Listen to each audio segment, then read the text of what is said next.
नाम घेत असता असता गुरूंचा विचार मनामध्ये आला. त्यांचं रूप ते आठवू लागले आणि रूप आठवता आठवता गुरूंशी त्या रूपामध्येच एकरूप झाले हो. त्यांच्या पत्नी या पाठीमागे तांदूळ निवडीत बसल्या होत्या बघा.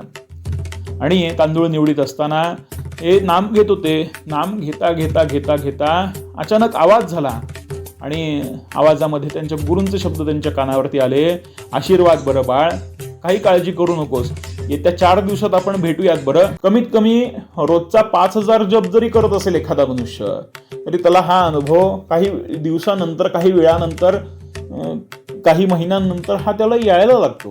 तो अनुभव असा असतो की ज्यावेळेला तो नाम घेतो त्यावेळेला त्याला असं जाणवायला लागतं की समोर एखाद्या माणसाशी आपण गप्पा मारतोय. गप्पा मारता मारता त्याला अचानक जाणवायला लागतं की पुढचा हा विषय काय बोलणार आहे आणि तोच विषय नेमका तो बोलायला सुरुवात करतो. ही ह्या नामाचा प्रथम अनुभव आहे बघा.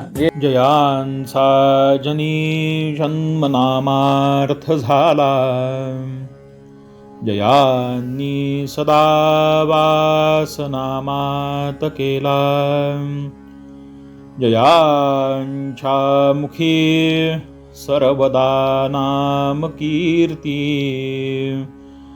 नमस्कार त्या ब्रह्मचैतन्य मूर्ती सद्गुरुनाथ महाराज की जय. जय जय रघुवीर समर्थ. श्रोता वक्ता श्रीराम समर्थ. जय जय रघुवीर समर्थ. कसं आहे बघा, नामाने कुंडलिनी जागृत होते. अगदी त्रिवार सत्य आहे. नाम घेण्याच्या प्रमुख 4 अवस्था आहेत. पहिली अवस्था ही वैखरी अवस्था आहे, दुसरी मध्यमा आहे आणि तिसरी पश्चंती आहे, परा आहे. परापश्चंती म्हणतो आपण त्याला. त्या अवस्था आहेत.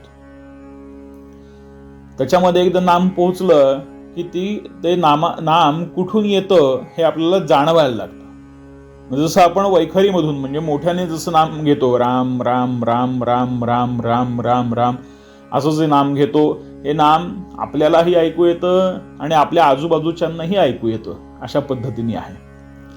ज्या वेळेला हेच नाम मध्यमेमध्ये जातं त्यावेळेला ते मध्यमातलं नाम जे काही आहे ते माझ्या स्मरणात राहायला लागतं. हेच नाम ज्या वेळेला खाली उतरतं ना, हृदयामध्ये ज्या वेळेला उतरतं त्यावेळेला हेच नाम आपल्याला दर्शन देऊ लागतं बघा. भगवंताचं दर्शन होऊ लागतं तिथे. आणि हेच नाम ज्या वेळेला नाभीपाशी उतरतं त्यावेळेला याच नामामधून स्पंदन निर्माण होतात आणि हीच स्पंदन आपल्याला समाधी अवस्थेपर्यंत घेऊन जातात. समाधी अवस्थेपर्यंत घेऊन जातात. आता हे परावाणीचं जे काही नाम आहे की नाही, हे परावाणीचं नाम हे अत्यंत सुंदर आहे बघा. हे परावाणी जी काही आहे ही परावाणी ही अत्यंत मधुर आहे, अत्यंत गोड आहे. त्याचा अनुभव जो काही आहे हा अनुभव हा साधकाला येत असतो. साधक नाम घेत जाईल ना तर त्याला हे अनुभव हे त्याच्या जीवनामध्ये आपोआप येत जातील. कधी नाम आपलं खाली जातं, कधी नाम वरती येतं, आपल्याला कळत नाही. आपल्याला असं वाटत राहतं उगाच की आपण फक्त वैखरीमध्ये नाम घेतो बरं, पण तसं ते नाही आहे. ते नाम ज्या वेळेला वैखरीमधून सुरू होतं तर ते नाम हळूहळू जाऊन परेमधून ते मुलाधारापासून स्वाधिष्ठान, अनाहत, मणिपूर असं करत करत करत करत करत ते ब्रह्मरंध्रापर्यंत जातं. ही नामाची प्रोसिजर आहे. नाम मुखातनं जातं कंठातून हृदयात, हृदयातून नाभी, नाभीतून मुलाधार, मुलाधारापासून ते वर वर वर वरती येतं आणि सहस्रार चक्र भेदन करून ते भगवंताशी एकरूप होऊन जातं. अशी नामाची अवस्था आहे.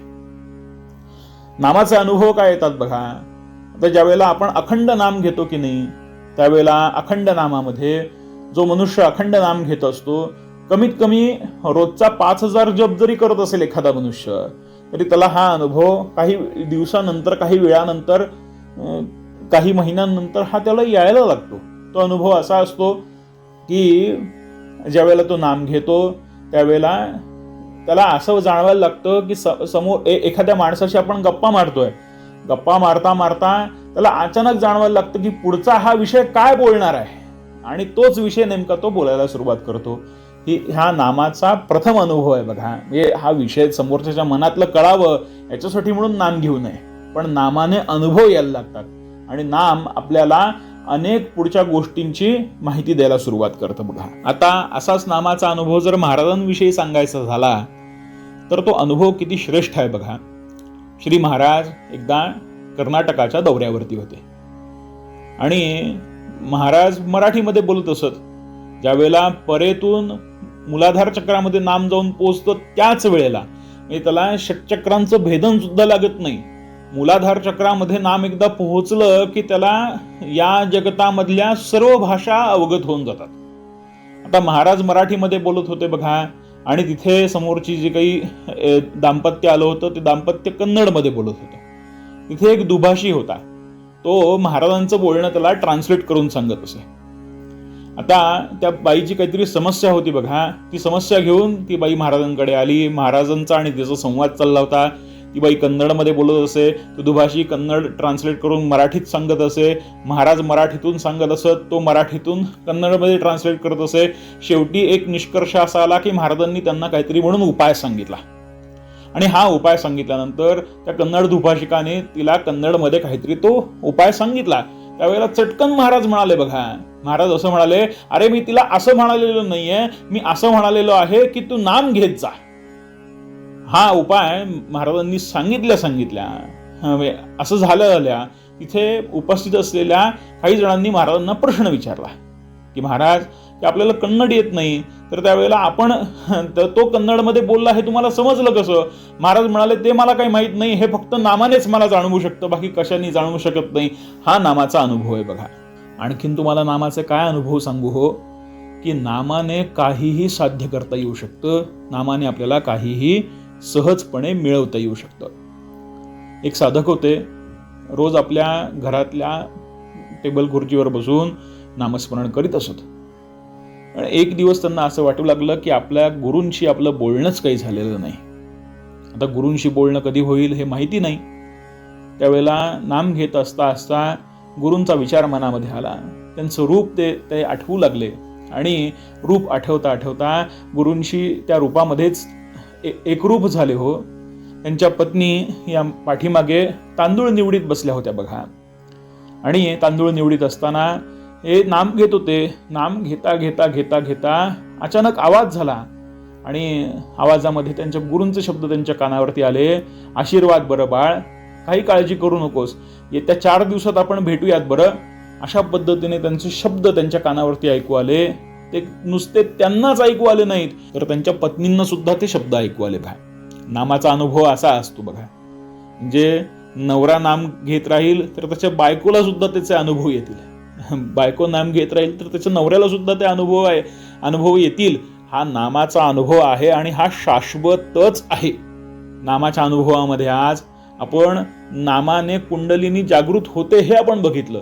नामाच्या वैखरी भाषा, नामाची मध्यमा भाषा, नामाची पराभाषा, नामाची पश्चंती भाषा, आणि असं करत करत आपण ब्रह्मरंध्रापर्यंतची नामाची जी भाषा आहे त्याचं अध्ययन करत राहू बरं. तोपर्यंत सर्वांना जानकी जीवन स्मरण. जय जय राम.